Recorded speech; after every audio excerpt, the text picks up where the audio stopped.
நம்ம இந்த சைடு ஏறுறோம் பாருங்கள், இந்த சைடு மட்டும்தான் அந்த கோட்டைக்கு ஒரே வழி. மற்ற எந்த சைடு இருந்து பார்த்தாலுமே இந்த கோட்டை வந்து செங்குத்தா மரண கிணறு மாதிரி தான் இருக்கும். தலை வந்து உடைக்கப்பட்டிருக்கு பாருங்க.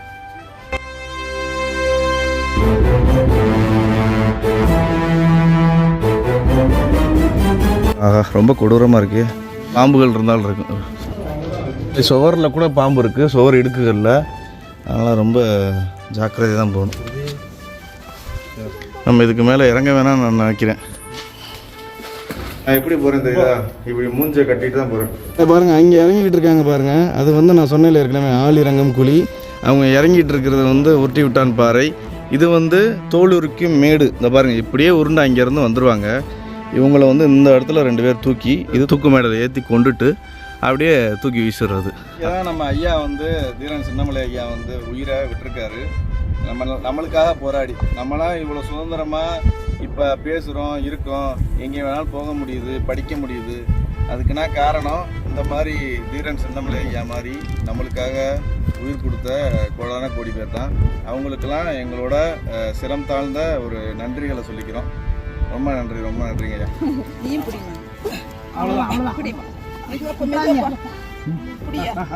வெளிப்படையாக பார்த்தா ஒரு கோட்டை மாதிரி தெரியும். ஆனால் வந்து இது வந்து ஆயிரக்கணக்கான லட்சக்கணக்கான மனித உயிர்களை ஒரு பலிவாங்கின இடம்.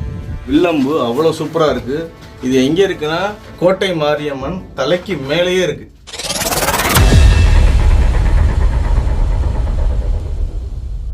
மக்களே, அனைவருக்கும் வணக்கம். இன்னைக்கு நம்ம வந்து சேலம் மாவட்டத்தில் இருக்கக்கூடிய ஒரு புகழ்பெற்ற கோட்டைக்கு வந்திருக்கோம். சங்ககிரி கோட்டைக்கு வந்திருக்கோம். இந்த கோட்டை வந்து ரொம்ப வரலாற்று சிறப்புகளை தாங்கி நிற்கிது. அதுவும் இல்லாமல் தமிழ்நாட்டில் இருக்கக்கூடிய ரொம்ப உயரமான கோட்டைனா இந்த கோட்டை தான். கிட்டத்தட்ட 2300 அடி உயரம். விஜயநகர பேரரசில் ஆரம்பித்து ஆங்கிலேயர்கள் வர இந்த கோட்டையை அவங்க கையில் வச்சுருந்துருக்காங்க. அப்பேற்பட்ட ஒரு பிரம்மாண்டமான கோட்டை. இங்கே தான் வந்து நம்ம தீரன் சின்னமலை ஐயாவை வந்து தூக்கு போட்ட இடம்லாம் இருக்குது. எல்லாமே வரலாறு கொட்டி கிடக்கு. எல்லாத்தையுமே வந்து இந்த வீடியோவில் வந்து ஒரு எக்ஸ்ப்ளோர் பண்ணி உங்களுக்கு காமிக்க போகிறோம். வாங்க வீடியோக்குள்ளே போகலாம். இதுதான் வந்து இந்த கோட்டையோட முதல் வாசல். சரியா? இந்த வாசலுக்கு பேர் புலிமுக வாசல்னு சொல்லுவாங்க. இந்த மாதிரி வந்து 10 அடுக்கில் 10 கோட்டை வாசல்கள் இருக்குது. எல்லாத்தையுமே நான் உங்களுக்கு காமிக்க போகிறேன். இங்கேருந்து பார்த்தாலே சில கோட்டை வாசல்கள்லாம் நல்லா தெரியும். இது வந்து முதல் கோட்டை வாசல் பாருங்கள். இங்கேருந்து தான் நீங்கள் போகணும். இது வந்து புலிமுக கோட்டை வாசல்னு சொல்கிறாங்க. ஏன்னா வந்து புலி வந்து எப்போயுமே பதுங்கி அடிக்கும், தெரியுமா உங்களுக்கு? அதே மாதிரி இந்த வாசலை வந்து தூரத்துலேருந்து பார்த்தீங்கன்னா எது வாசல்னே தெரியாது. ஒரு தந்திரமாக கட்டப்பட்ட முதல் வாசல் இது பாருங்கள். இந்த இடத்துல வந்து ஒரு அரக்கரோட ஒரு முகம் இருக்குது பாருங்களேன். இங்கே பாருங்க, அதே அரக்கரோட முகம் இங்கே இருக்குது. நேர உச்சியிலே இருக்குது. இன்னும் இந்த பக்கம் பார்த்தீங்கன்னா 3 வடிவங்களை ஒரே சிற்பத்தில் ஒரு புடைப்பு சிற்பம் பண்ணியிருக்காங்க. ஆமை, யானை, மீன் அப்படின்னு. இது வந்து முதல் கோட்டைச்சுவர் வாசல்லே இருக்குது. வாங்க அப்படியே உள்ளே போவோம். நுழைஞ்சோடனே ஒரு சின்ன மண்டபம். கண்ணில் படுறதை மட்டும் உங்களுக்கு வந்து நான் சொல்கிறேன். நீங்கள் வந்தீங்கன்னா ஏகப்பட்ட விஷயங்களை பார்க்கலாம். உளியால் பாறைகளை வெட்டின தடம் தெரியுது பாருங்க.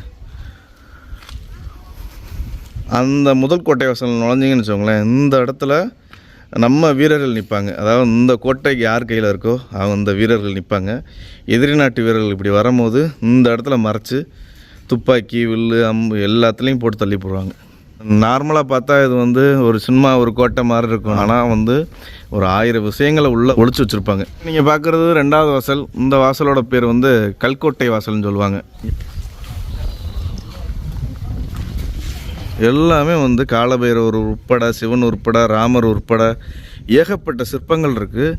எல்லாமே வந்து வேறு லெவலில் இருக்குது. இன்னும் வந்து சில சிற்பங்கள் நல்லா இருக்குது. இன்னும் வந்து நல்லா ப்ரிசர்வ் பண்ணால் இன்னும் வந்து நல்லா தெரியும். அவ்வளோ சூப்பராக இருக்குது. இந்த பாருங்கள், இந்த தூண் ஃபுல்லாமே ஒரே சிற்பங்கள் தான், ஒரே கலைநயம் தான். வேறு லெவல், வேறு லெவல்.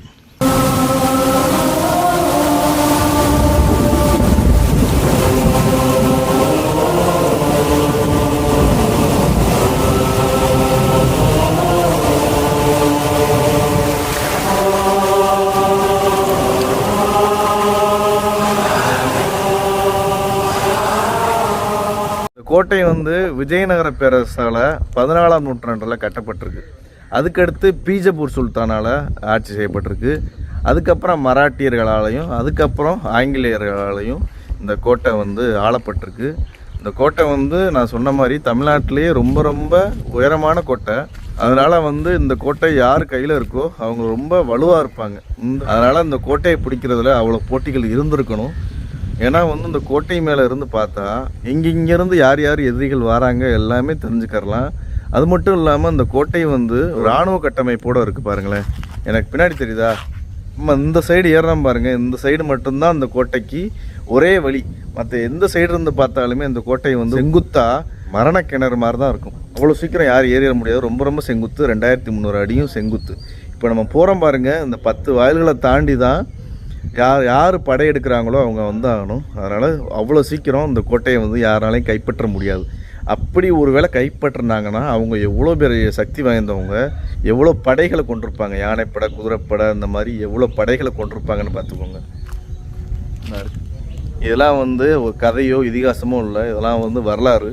இந்த இடத்துல நடந்தது. நம்மளோட ஐயா தீரன் சின்னமலை வந்து இந்த மலையோட உச்சியில் தான் ஆங்கிலேயர்களால் 1805 ஆடி 18 அதாவது ஜூலை 31 மேலே தூக்கு தண்டனை கொடுக்கப்பட்டிருக்கு. அந்த இடத்தையும் நான் உங்களுக்கு போய் காமிக்க போகிறேன். இந்த இடம் வந்து வெளிப்படையாக பார்த்தா ஒரு கோட்டை மாதிரி தெரியும். ஆனால் வந்து இது வந்து ஆயிரக்கணக்கான லட்சக்கணக்கான மனித உயிர்களை ஒரு பலிவாங்கின இடம். கல்கோட்டை சுவரை தாண்டி வந்தோம்னு வச்சுக்கோங்களேன், 2வது வாசலை தாண்டி வந்தால் அந்த இடத்துல பாருங்கள் எவ்வளோ பெரிய ஒரு குழா அமைப்பு இருக்குதுன்னு பாருங்கள். எல்லாமே வந்து இயற்கை அமைப்புள்ள எல்லாமே மனிதர்களால் செய்யப்பட்டது பாருங்கள். கிட்டத்தட்ட 20லேருந்து 30 அடி ஆழம் இருக்கும். பயங்கரமாக இருக்குது பாருங்களேன். கோட்டைன்னு எடுத்துக்கிட்டிங்கன்னு வச்சுக்கோங்களேன், இங்கே வந்து தானிய கிடங்கு இருக்கும், ஆயுத கிடங்கு இருக்கும், எண்ணெய் சேமிப்பு கிடங்கு இருக்கும், அது மாதிரி அரண்மனைகள் இருக்கும், கோட்டைகள் இருக்கும், கோயில்கள் இருக்கும், இந்த மாதிரி பெரிய பெரிய குழாமைப்புகள் இருக்கும், சுரங்கங்கள், இந்த மாதிரி ஏகப்பட்ட அமைப்புகள் இருக்கும். எல்லாத்தையுமே நான் வந்து பார்க்குறத ஃபுல்லாக உங்களுக்கு காமிக்க போகிறேன். இந்த கல்கோட்டை வாசலை தாண்டி வந்தோம்னா இந்த இடத்துல ஒரு பெரிய குழாமைப்பு இருக்குது. இந்த இடத்துல பாருங்களேன், ஒரு சின்ன சூப்பரான அழகான விஜயநகர பேரரசால் கட்டப்பட்ட ஒரு கோவில் இருக்குது. நந்தியோட தலை வந்து உடைக்கப்பட்டிருக்கு. வாங்க உள்ளே போய் பார்ப்போம்.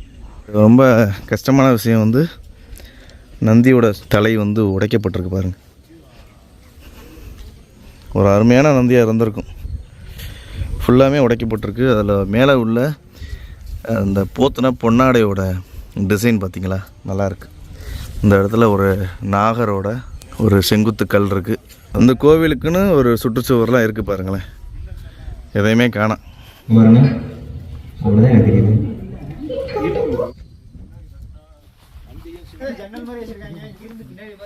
நம்ம வந்து அடுத்த கோட்டை வாசலை நோக்கி நகர்றோம். இந்த கோட்டை வாசலோட பேர் கடிகார வாசல். ஏன் கடிகார வாசல்னால் இந்த இடத்துல வந்து நேரத்தை குறிக்கிற மாதிரி ராகு, கேது, நிலா, சூரியன் இந்த சிற்பங்கள்லாம் அதிகமாக இருக்குது. யானை வந்து அது காலு கீழே யாரையும் போட்டு மிதிக்கிற மாதிரி ஒரு சிற்பம் பாருங்களேன், தெரியுதா உங்களுக்கு? யானை காலு கீழே ஏதோ ஒன்று யாரோ இருக்காங்க பாருங்கள். கடிகார வாசல்ல இருந்து பார்த்தா சூரியன் வந்து மறைகிறது இந்த இடத்துல தெரியாதான். ஒரு நிலாவட்டம் மாதிரி இருக்குது, 2 பாம்பு விழுங்குற மாதிரி இருக்குது. அதுக்கு பக்கத்துலேயே இந்த இருக்குது பாருங்கள், இது வந்து மீன் சின்னம் பாருங்கள். நம்ம சங்கை சிட்டியை பாருங்கள், எவ்வளோ பனிமூட்டமாக இருக்குது. சூரிய உதயம் இங்கே ஆகிட்டு இருக்கு பாருங்கள். அவ்வளோ சூப்பராக இருக்குது மக்களே. இந்த கோட்டையே பார்க்க வாயை பிளந்துக்கிட்டே இருக்கிற மாதிரி தான் இருக்குது. இப்போ நம்ம வந்து கடிகார வாசல் 3வது வாசலை தாண்டி போய்கிட்டு இருக்கோம். முதல் வாசல் அங்கே இருக்குது, 2வது வாசல் இங்கே இருக்குது. இப்போ 3வது வாசலுக்கு வந்தாச்சு. 4வது வாசலை நோக்கி போய்கிட்டு இருக்கோம் பாருங்க. நம்ம கடிகார வாசலை தாண்டி வந்தால் இந்த இடத்துல ஒரு சின்ன கோவில் இருக்குது பாருங்கள். இது வந்து கோட்டை மாரியம்மன். பக்கத்துலேயே வந்து சென்னகேசவ பெருமாள் அப்படின்னு ஒரு பெரிய கோவில் இருக்குது பாருங்கள். பெருமாளுக்கும் அம்மனுக்கும் பக்கத்துலேயே கோவில் இருக்குது. இந்த கோட்டை மாரியம்மன் என்ன ஸ்பெஷல்னால், இங்கே உள்ள 18 பட்டி சுற்றி இருக்காங்கல்ல இந்த மக்கள் எல்லாருமே இங்கே வந்து திருவிழானா இங்கே இவங்களுக்கு ஒரு விளக்கு போட்டு நல்லா சாமி கும்பிட்டு தான் மற்ற வேலைகளை திருவிழா வேலைகளை ஆரம்பிப்பாங்க.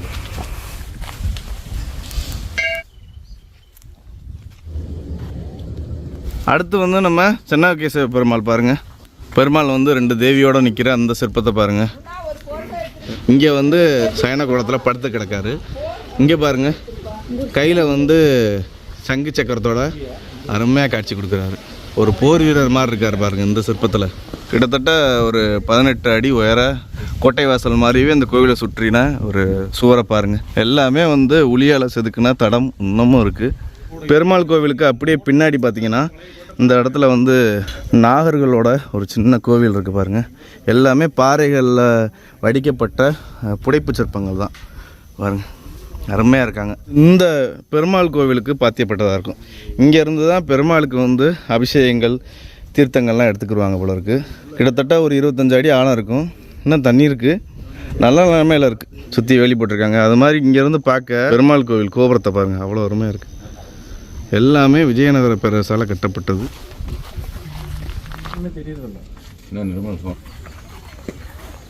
மலையோட ஒரு 3வது வாசலில் நிற்கிறோம். இவ்வளோ பெரிய ஒரு கோபுரம். 3வது தளத்தில் விஷ்ணுவுக்காக அர்ப்பணிக்கப்பட்ட ஒரு கோவில் இருக்குது. அருமையான கட்டடக்கலை. ஆனால் என்ன, கோவில் மூடியிருக்காங்க. வருஷத்தில் ஏதாவது ஒரு நாளோ 2 நாளோ தான் திறப்பாங்கன்னு நினைக்கிறேன். கண்டிப்பாக வந்து இந்த கோவில் திறந்தால் கண்டிப்பாக இங்கே வரணும். ஏன்னா வந்து நான் ஒரு துளை வழியாக பார்த்த வகையில் ஏகப்பட்ட தூண்களோட சூப்பராக இருக்குது.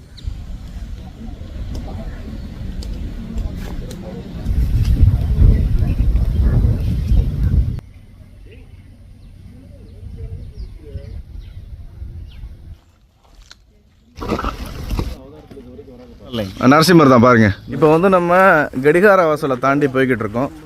பெருமாளெல்லாம் சூப்பராக வணங்கியாச்சு. உள்ளே போக முடியலை, கோபுர தரிசனம் பண்ணிவிட்டு அப்படியே முன்னோக்கி போய்கிட்டு இருக்கோம். அடுத்து வந்து ரணமண்டபம், அதாவது 4வது வாசலை நோக்கி போய்கிட்டு இருக்கோம். ஆனால் அடுத்தது கிருஷ்ணர் பார்த்தீங்க பாருங்க. இந்த இடத்துல முதல் டைமு நான் செங்கலை பார்க்குறேன். இந்த செங்கல் வந்து கிட்டத்தட்ட ஒரு 300லேருந்து 700 வருடங்கள் பழமையானது. இந்த லேயர் பாருங்களேன், உங்களுக்கு தெரியுதா?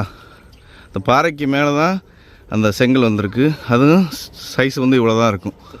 இதெல்லாம் எங்கேயும் பார்க்க முடியாது. 14ஆம் நூற்றாண்டில் கட்டப்பட்டதுன்னா இன்னும் அப்படியே இருக்குன்னா அதோட வலுத்தன்மையை பார்த்துக்கோங்க, எவ்வளோ உறுதியாக இருக்குன்னு பாருங்க. ரணமண்டபத்தை நோக்கி போகிற வழியிலேயே இந்த இடத்துல பெருமாளோட சங்கு சக்கரம் அவரோட பாதங்கள்லாம் இருக்குது பாருங்கள்.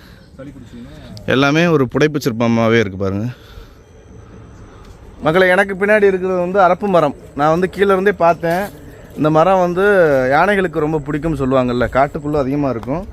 நம்ம போகிற வழி ஃபுல்லாமே இருக்கும். இது வந்து இப்போ வந்து சங்ககிரி கோட்டையிலையும் இருக்குது பாருங்களேன். ஃபுல்லாக ரொம்ப இருக்குது இந்த அரப்பு மரம். இதை வந்து அந்த காலத்தில் வந்து சீயக்காய்க்கு இப்போ நம்ம இப்போ தேய்க்கிறோம்ல அது மாதிரி தலைக்கு தேய்ச்சும் குளிப்பாங்க. ரொம்ப ரொம்ப நல்லது. ஒரு மூலிகை. இது வந்து ஹோல் தெரியுது பாருங்கள். இந்த ஹோல் வந்து செவத்து கூட போய் அங்கே தெரியுது பாருங்கள். துப்பாக்கி அதுக்குள்ளே விட்டு சுடுறதுக்கு, எதிரிகளை சுடுறதுக்கு இது பயங்கரமான ஒரு இடம். இதே மாதிரி இங்கேயும் இருக்குது பாருங்களேன். இந்த இருக்குது பாருங்கள். இந்த ஹோல்லாம் பாருங்களேன். இதெல்லாம் வந்து நான் இங்கே காமிச்ச மாதிரி எல்லா இடத்துலையும் இருக்குது பாருங்கள். இந்த இருக்குது, இந்த இருக்குது, இங்கே இருக்குது. அதாவது 3வது அந்த கோட்டை சுவரை தாண்டி யாராவது வந்தாங்கன்னா இந்த 4வது கோட்டை சுவர் நுழையிற இடத்துல மாட்டிக்கிடுவாங்க. இந்த இடத்துல துப்பாக்கிகளையோ அம்பையோ வச்சு போட்டு தள்ளி விட்டுருவாங்க. ஃபுல்லாமே இந்த சுவர் ஃபுல்லாமே இருக்குது. அது மாதிரி அங்கேயும் இருக்குது. இப்போ நம்ம வந்து 4வது ரணமண்டபத்தை நுழைய போகிறோம். சரியா? 4வது வாசல் இது. இங்கேருந்து வியூவை பாருங்களேன், வேறு லெவலில். அந்தெல்லாம் உங்களுக்கு துளை தெரியுது பாருங்கள். அது ஃபுல்லாமே எதிர்நாட்டு படைகள் வரும்போது அவங்கள ஒளிஞ்சு நின்று அடிக்கிறதுக்கு தான். எனக்கு பின்னாடி இருக்கிறது வந்து ரணமண்டபம். இந்த இடத்துல இருந்து உங்களுக்கு என்னென்ன தெரியுதுன்னு காமிக்கிறேன் பாருங்கள். இடத்துல வந்து இந்த துப்பாக்கி சுடுற இந்த துளைகள் தெரியுது. சரியா? அப்புறம் வந்து இங்கே இருந்து பாருங்கள் பெருமாள் கோவில் அருமையாக தெரியுது. அதுக்கப்புறம் பாருங்கள் பீரங்கியை வச்சு அடிக்கக்கூடிய இந்த பீரங்கியோட தளம் தெரியுது பாருங்கள். இப்போ வந்து நம்ம 4வது கோட்டை வாசலை தாண்டி போகிறோம். இந்த இடத்துல வந்து ஹனுமன் இருக்கார். ஒரு புடைப்பு சிற்பமாகவே இருக்குது பாருங்கள். வந்து இந்த ரணமண்டபத்தை தாண்டி வந்துக்கிட்டு இருக்கோம். இந்த கோட்டையில் வந்து இந்த ரணமண்டபம் ரொம்ப முக்கியமான இடம். ஏன்னா வந்து எதிர்நாட்டு படைகள் வரும்போது தற்காத்து அடிக்கிறதுக்கு இந்த இடத்துல பீரங்கி மேடையும் துப்பாக்கி சுடுற இடமும் இருக்குது. ரொம்ப ரொம்ப முக்கியமான இடம். இந்த இடத்துல பாருங்கள் மக்களே, ஒரு குழி அமைப்பு இருக்குது. ஆனால் கீழே துவாரம் இருக்குது. அதான் மழை தண்ணி சேர்ந்துச்சுன்னு வச்சுக்கோங்களேன், இந்த வழியாக இந்த கோட்டையிலேருந்து வெளியாயிரும். அதாவது எக்ஸஸ் வாட்ரு. அங்கங்கே குளங்கள் அமைப்பு இருக்குது. அதை தாண்டி சேர்கிற தண்ணிகள்லாம் இந்த வழியாக வெளியே போயிடும். கோட்டைகளில் பொதுவாகவே இந்த காடமைப்பு அங்கங்கே வச்சுருப்பாங்க. ஏன்னா வந்து இந்த 4 வாசலையும் தாண்டி வந்தாங்கன்னு வச்சுக்கோங்களேன், இந்த இடம் வந்து அடர்த்தியான காடாக இருக்கும். எந்த இடத்துல யார் உட்கார்ந்துருக்காங்கன்னு தெரியாது, மரத்தில் போட்டு தள்ளி போடுவாங்க, அந்த மாதிரி இருக்கும். ஒரு கோட்டைகளை கட்டும் போது ரொம்ப தந்திரங்களோடு தான் கட்டுவாங்க. எந்த இடத்துல பதுங்கு குழி இருக்கும், சுரங்கப்பாதை இருக்கும், பெரிய பெரிய மரங்களை வச்சுருப்பாங்க. மரங்கள்லாம் சாதாரண மரங்களை வச்சுருக்க மாட்டாங்க, முள் மரங்களை வச்சுருப்பாங்க. வெட்டி அந்த பாதையை தடுத்து நிப்பாட்டி விட்டுருவாங்க, அந்த மாதிரி இருக்கும். ரணமண்டபத்தை தாண்டி ஒரு வியூ பாயிண்டில் நிற்கிறோம் பாருங்கள். இங்கே இருந்து பார்த்தா அந்த பீரங்கி அடிக்கிற இடம் நல்லா தெரியுது பாருங்கள், பீரங்கி மண்டபம். இருந்து பார்த்தீங்கன்னா பெருமாள் கோயில் வந்து ஒரு மாதிரி அடைச்ச மாதிரி இருக்கும் பாருங்கள். பொதுவாக வந்து பெருமாள் கோயிலில் வந்து அந்த கருவறை அந்த சில முக்கியமான இடங்களில் தான் அடைச்சி வைப்பாங்க. இதில் வந்து எல்லா இடங்களையும் அடைக்கிறதுக்கு முக்கியமான காரணம், ஒருவேளை அங்கே வந்து பதுங்கு குழிகள் சுரங்கப்பாதைகள் இருக்கலாம். இன்னொன்று வந்து ராஜாவோ ராணியோ மந்திரிகளோ இன்னும் சில முக்கியமானவங்களோ அங்கே வந்து இருந்தாங்கன்னா, சப்போஸ் இந்த இடத்துல இருந்து அவங்கள வந்து எதிரி படைகளை வந்து வில்னாலேயோ துப்பாக்கினாலேயோ அடிக்க முடியாதபடி அந்த அமைப்பை கட்டியிருக்காங்க பாருங்கள். கண்டிப்பாக இங்கே வந்து சுரங்கப்பாதைகள் இருக்க 100% வாய்ப்பு இருக்குது. ஏன்னா இது வந்து மலையில் உள்ள ஒரு முக்கியமான ஒரு பெரிய அமைப்பு.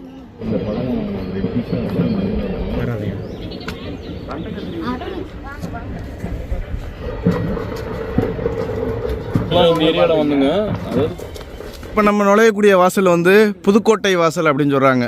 5வது கோட்டை வாசல். இந்த இடத்துல போகிறதுக்கு முன்னாடி பாருங்கள் விநாயகர் இருக்கார் பாருங்கள். அவரை கும்பிட்டுட்டு அப்படியே நம்ம 5வது கோட்டை வாசலுக்குள்ள நுழைவோம். அருமையாக இருக்குது பாருங்கள் புதுக்கோட்டை வாசல். இங்கேயும் ஒரு நல்ல பெரிய மண்டபம் இருக்குது பாருங்கள். ஒரு பாம்போட சட்டை பாருங்கள். இன்னொன்று வந்து அந்த சங்ககிரி கோட்டை வந்தீங்கன்னா பாம்புகள் அதிகமாக இருக்கான், ஏராளமான பாம்புகள் இருக்குது. அங்கங்கே சுரங்கப்பாதை குகைகள் அந்த மாதிரிலாம் இருக்குது. பார்த்து குழந்தைங்களோட வந்தாங்கன்னா பார்த்துப்போம். புதுக்கோட்டை வாசல் செவத்துலேயே பாருங்கள், கொம்பு, பெரிய மீசை, ஆமை முகம் கொண்ட ஒரு அரக்கனோட ஒரு சிற்பம் பாருங்கள். நம்மளை வந்து வரவேற்கிற மாதிரியே இருக்குது பாருங்கள். அருமை அருமை. ஆமாம், அதுக்கு பக்கத்துலேயே ஆமை இருக்குது பாருங்கள், தெரியுதா? இந்த இது ஆமை நுழைஞ்ச வீடு நாசமாக போயிடும் சொல்லுவாங்க. ஆனால் அது வந்து ரொம்ப ரொம்ப தப்பு. ஆமையை தான் அந்த காலத்தில் வந்து சேர சோழ பாண்டியர்கள் அதுக்கு முன்னாடி இருந்த ஏகப்பட்ட மன்னர்கள் கடல் வாணிபம் செய்கிறதுக்கு, கடலில் போயிட்டு ரொம்ப இடங்களை கண்டுபிடிக்கிறதுக்கு ஆமையை தான். ஏன்னா ஆமைகளுக்கு வந்து திசையை அறியக்கூடிய தன்மை வந்து இயற்கையிலே இருக்குது. அதை வச்சு தான் உலகம் ஃபுல்லாக சுற்றியிருக்காங்க. நம்ம ஆட்கள் மட்டும் இல்லை, உலகத்தில் உள்ள எல்லா ஆட்களும். அதனால் ஆமை பூந்த வீடு உருப்படாதுங்கிறது வந்து அது வேறு மாதிரி கொண்டு போனது இந்த மாதிரி வந்துடுச்சு. ஆமை வந்து உண்மையிலேயே ஒரு நல்ல ஜீவன். அப்படியே உள்ளே வந்தீங்கன்னு வச்சுக்கோங்களேன், இந்த மண்டபத்தில் பாருங்கள் ஹனுமன் இருக்கார், நாகத்தோட சிற்பம் இருக்குது பாருங்கள். இங்கே வந்து யானையோட சிற்பம் இருக்குது, ராமதேனு இருக்காங்க. சிற்பங்கள் ஃபுல்லாமே இதுவரை எங்கேயும் பார்க்காத அரிய சிற்பங்கள் தான் இருக்குது. தெரியுதா மீன் சின்னம்? இதுவரை நான் எங்கேயுமே இந்த மாதிரி ஒரு சிற்பத்தை பார்த்தது இல்லை. கடல் குதிரையோட சிற்பம் மக்களே, கடல் குதிரை. இந்த இடத்துல ஏன் கடல் குதிரை வந்திருக்குன்னு எனக்கு தெரியல. கொஞ்சம் மேலே ஏறினா கோட்டை சுவர்லாம் தெரியுமா? கிட்டத்தட்ட 18 அடி உயர கோட்டை சுவர். அது மேலே வந்து அந்த காலத்தில் சிப்பாய்கள் துப்பாக்கியை வச்சுக்கிட்டு ஓடிக்கிட்டு அலைஞ்சிக்கிட்டு இருந்திருப்பாங்க. நம்ம இந்த வழியில் ஏறி அங்கே போகிறோம். இங்கே பாருங்கள், இப்போ நம்ம தாண்டி வந்தது புதுக்கோட்டை வாசல். அதை தாண்டி இப்படியே நம்ம போகணும். நம்ம இப்போ வந்து இப்படி போய்கிட்டு இருக்கோம் மேலே.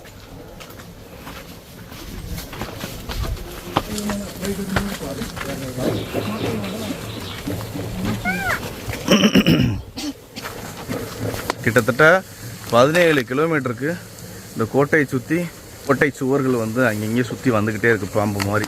இங்கே பாருங்க, இது எப்படி தெரியுது உங்களுக்கு பார்க்க? இப்படியே நம்ம ஏறி வந்திருக்கோம் கோட்டை சுவர். இது வந்து ஒரு பீரங்கி மேடை மாதிரி இருக்குது பாருங்கள். 3 துளைகள் இருக்குது, பெரிய பெரிய துளைகள். இங்கேருந்து சிப்பாய்கள் வந்து துப்பாக்கி வில் அம்புகளோடு நிற்பாங்க.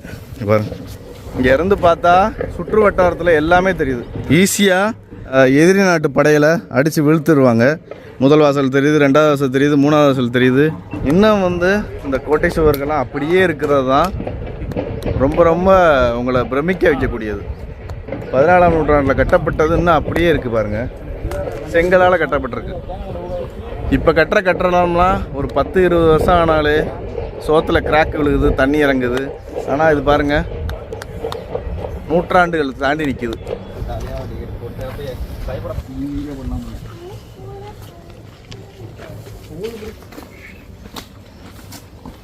இது ஒரு மண்டபம், என்ன மண்டபம்லாம் தெரில. ஆனால் பயங்கர ஹிட்டாக இருக்கும். கேர்ஃபுல்லாக தான் போயிட்டு வரணும். நீ இங்கே இரு, உள்ளே இறங்கணும். ஒரு ஆள் அளவுக்கு கீழே இறங்கணும். அதில் வெட்டி குதிக்கணும். அந்த காலத்தில் இதெல்லாம் எப்படி இருந்திருக்கும்? ஆஹா, ரொம்ப கொடூரமாக இருக்குது. இல்லை, ஒரு இறங்கணும். பாம்புகள் இருந்தாலும் இருக்கும். சுவரில் கூட பாம்பு இருக்குது, சுவர் இடுக்குகளில். அதனால் ரொம்ப ஜாக்கிரதையாக தான் போகணும். நம்ம இதுக்கு மேலே இறங்க வேணாம்னு நான் நினைக்கிறேன். பாம்பு கண்டிப்பாக இருக்கும், வேணாம். தூண்கள் பாருங்களேன் எப்படி இருக்குன்னு பாருங்கள். ஏகப்பட்ட தூண்கள் இருக்குது. இது வந்து நான் நிற்கிறதுல இருந்து ஒரு 6-7 அடி தாவல் இருக்குது இந்த இடம். இதில் என்ன இருந்தாலும் தெரியாது. இந்த இருட்டுக்கு பார்த்து பாருங்கள் மக்களே, தூண்லாம் எவ்வளோ பெருசாக இருக்குது பாருங்கள். 2 ஆள் சேர்ந்தால் தான் அந்த தூண்களெல்லாம் கட்டி பிடிக்கவே முடியும்.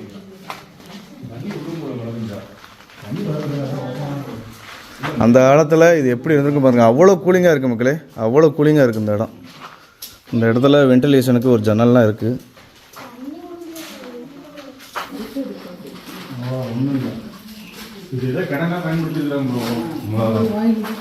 இல்லை ப்ரோ, இது கண்டிப்பாக வந்து தங்குற இடமா தான் ப்ரோ இருக்கும்.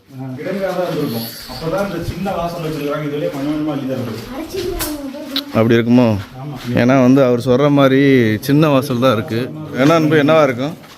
போர்படை இருக்காங்களா, அவங்க பத்திரமா தங்குற மாதிரி ஐடியா பண்ணி கட்டியிருப்பாங்க. இல்லைன்னா ஏதோ ஒரு அந்த கைதிகளை அடைச்சி வைக்கிற மாதிரி கூட ஐடியா பண்ணி கட்டி இருக்கலாம். சிறைச்சாலை மாதிரியும் இருக்கலாம். ஏன்னா இங்கிருந்து தப்பிச்சு ஓட முடியாது. 2 வாசல் தான் இருக்குது. இங்கே ஒன்று அங்கே ஒன்று தான் இருக்குது. ரொம்ப கஷ்டம் தான். இங்கேருந்து இறங்கி ஏறதுக்குள்ளே அதுக்குள்ளே அடித்து கீழே படுக்க வச்சுருவாங்க. கரெக்ட். அந்த மாதிரி படி கூட இல்லை பாருங்க. ஆமாம், படி கூட இல்லை மக்களே, பாருங்க. கரெக்டு தான்.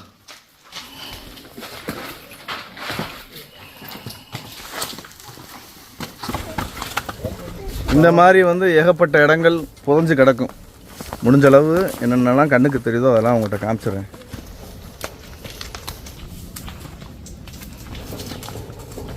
இங்கே பாருங்கள், தர்காவுக்கு செல்லும் வழி அப்படின்னு போட்டிருக்காங்க. இப்படியே நம்ம தர்காவுக்கும் போயிட்டு சாமி கும்பிட்டு வருவோம்.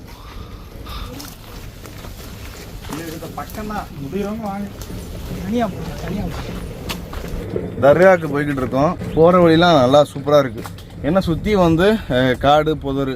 இன்னொன்று வந்து விலங்குகள் சுத்தமாகவே இந்த காட்டில் இல்லை, பாம்புகளை தவிர. பாம்பு, முயல், மயில், கீரிப்புல்லை அந்த மாதிரி விலங்குகள் இருக்குது. மற்றபடி பயமுறுத்தக்கூடிய விலங்குகள் எதுவுமே இல்லை. வாங்க நம்ம தர்காவுக்கு போய்கிட்டோம்.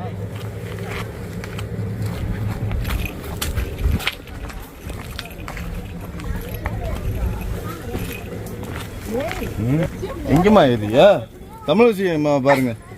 சாகச புயல் எங்க இங்க ஏறிக்கிட்டு இருக்காப்புல பாருங்க. இந்த உச்சிக்கு ஏறிக்கிட்டு இருக்காப்புல. தர்கா அங்க இருக்கு.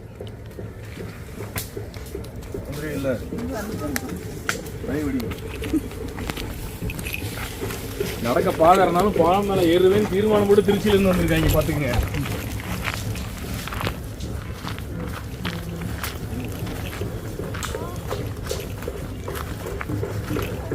இருக்கு.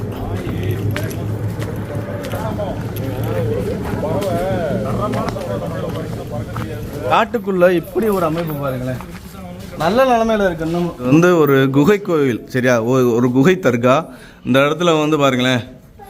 உள்ளே போகிறா, குளவி இருக்குடா, இங்கிட்ட வந்துரு மக்களே. வவ்வால்கள், குளவிலாம் அதிகமாக கூடு கட்டி இருக்கு, பார்த்தீங்களா? மக்கள் வந்து இங்கேயே சாமி கும்பிட்டு, அதாவது இந்த இடத்துலயே சாமி கும்பிட்டு போயிடுவாங்க போல இருக்கு.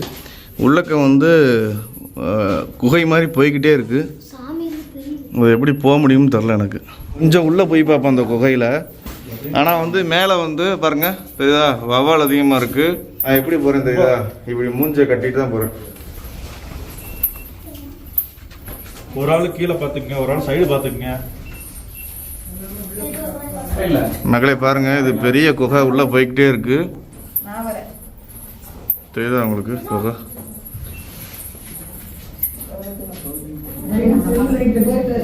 இதுக்கு மேல எனக்கு போறதுக்கு மனசு இல்லை. அது மாதிரி நம்ம ஆட்களையும் விடுறதுக்கு மனசு இல்லை.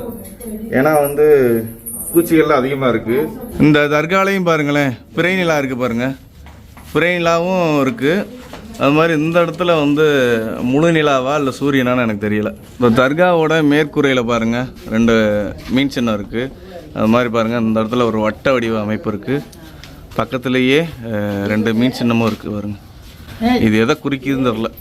பிறைநிலாவும் இருக்குது, முழுநிலாவும் இருக்குது, சூரியன் அமைப்பும் இருக்குது. எங்களுக்கு வந்து உள்ளே அதுக்கு மேலே போக முடியல, ரிஸ்க்காகவும் இருக்குது. ரொம்ப வெளிச்சம் இல்லை, பாம்புகள்லாம் அதிகமாக இருக்கும். அதனால் நான் யாரையுமே விடலை. நம்ம இங்கேருந்து போய் மற்ற இடங்களை பார்ப்போம். பெரிய மலையை குடைஞ்சு ஒரு சுரங்கப்பாதை மாதிரி போகுது, குகை தான் அது.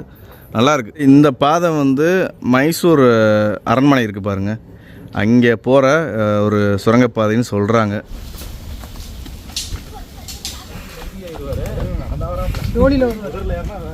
இப்போ வந்து நம்ம 5 வாசல்களை தாண்டி வந்தாச்சு, அதாவது 5 கோட்டை சுவர்களை தாண்டி வந்தாச்சு. இப்போ வந்து 6வது ரொக்கத்திட்டி வாசல் அப்படிங்கிற இடத்த நோக்கி போய்கிட்டு இருக்கோம். வந்தாச்சு பாருங்க, 6வது வாசல். எல்லாமே முக்கால்வாசி செங்கலால் தான் கட்டப்பட்டிருக்கு. இந்த வாசலுக்கு பேர் வந்து ரொக்கத்திட்டி வாசல் அப்படின்னு சொல்கிறாங்க. இதுலேயும் ஒரு மண்டபம் இருக்குது இளைப்பாடுறதுக்கு. இந்த இடத்துல பாருங்கள் விநாயகர் இருக்கார். இந்த இடத்துல நம்ம மக்கள்லாம் ஓய்வு எடுக்கிறாங்க. ரொக்கத்திட்டி வாசலை தாண்டி வந்தீங்கன்னா அந்த இடத்துல பாறையிலேயே இந்த சுனைக்கு பக்கத்தில் 2 சிவலிங்கங்களை வெட்டி வச்சுருக்காங்க பாருங்கள். இங்கே பாருங்கள், இந்த இடத்துல ஒரு துளை இருக்குது பாருங்கள், மழை தண்ணி ஓடுறதுக்கு. இப்போ வந்து நம்ம பார்க்குற வாசல் வந்து 7வது கோட்டை வாசல். இதுக்கு பேர் பாவல் திட்டி வாசல்னு சொல்கிறாங்க. பாவல் திட்டி வாசல் உங்களை அன்புடன் வரவேற்கிறது.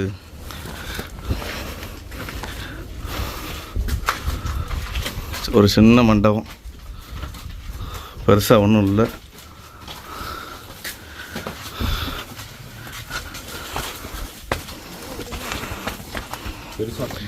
பாவல் திட்டி வாசலை கடந்து அப்படியே போய்கிட்டே இருக்கும். தொடர்ந்து மழை வந்து செங்குத்தாக ஏறிக்கிட்டு இருக்கு.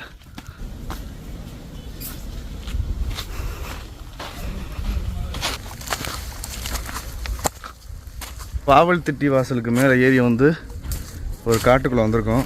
ஒரு குகை அமைப்பு இருக்குது. அங்கே வந்து ஒரு செங்கல் கட்டடம் இருக்குது, அதை பார்த்து தான் வந்தேன். பாருங்கள், ஒரு செங்கல் கட்டடம் இருக்குது பாருங்கள். வேறு ஒன்றும் இல்லை இந்த இடத்துல, வேறு ஒன்றும் இல்லை இந்த இடத்துல. திரும்பி போவோம். இப்போ நம்ம வந்து பாவல் திட்டி வாசலை தாண்டி வந்தால் நம்ம பார்க்குற 8வது இடம் வந்து இடி விழுந்தான் பாறை அப்படின்னு சொல்கிறாங்க. ஒரு பாறையில் இயற்கையாகவே இடி வந்து 2 அப்படியே பிளந்துருக்கு. அவங்களை காமிக்கிறேன் பாருங்கள். இங்கிட்டு வழி இல்லை, அங்கிட்டு தான் போகணும்.